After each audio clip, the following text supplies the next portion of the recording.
Hello everybody and greetings from Islamabad. The blasphemy business is booming around here these days. If you want to steal somebody's property, destroy his business, or have some score to settle, all you need to do is go to your friendly neighborhood mullah and say, that person said something about the Holy Prophet or his companions or anything that could be construed as not properly Islamic.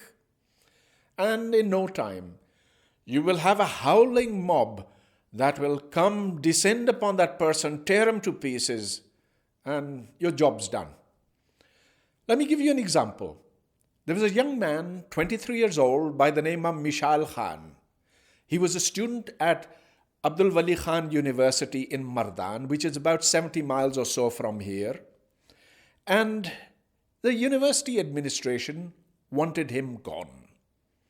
Well, he was a progressive young man, and he had a Facebook page in which he carried out discussions with other students. By the way, he was enormously popular because he would take students' cases, such as somebody being excessively charged in terms of fees or being victimized by some teacher or whatever, and he'd go to the administration. Whenever he went to the administration, he got a whiff of corruption, and as he investigated, it became deeper and deeper. The administration tried to get rid of him, and this, by the way, I learned from his father, who I visited last week. The administration first planned to have him killed and his body thrown into the river. Well, that didn't work out. So they told their pet students that, he's a blasphemer. Why don't you go after him? And so they went to the nearby village in a jeep with a mounted loudspeaker and said, Islam is in danger. The Prophet has been blasphemed against. Come, come. And so the very next day, there was a crowd of 57.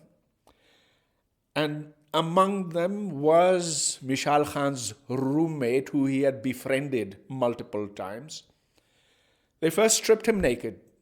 Then they beat him with sticks and then with bricks. And finally, one student took out his pistol and shot him dead.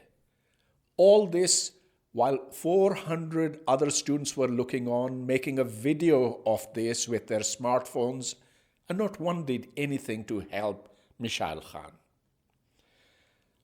As I said, I went to see his father, who's a really wonderful, brave man, who's standing up alone today.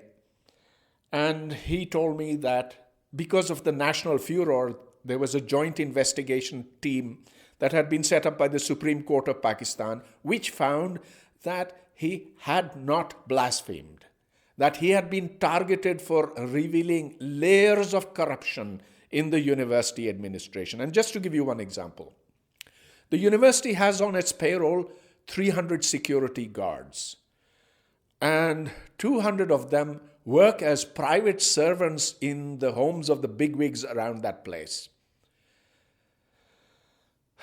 This is not the first or the only case. This is now so usual. It's heartrending. How could his own fellow students have become animals?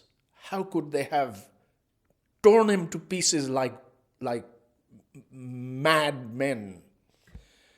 But it's happened, and it'll happen again. And it's happened throughout human history. Look at Europe 300 years ago. It was barbaric and savage, just like we are today. And so, my friends, here in Pakistan, we will have to do what they did in Europe 300 years ago.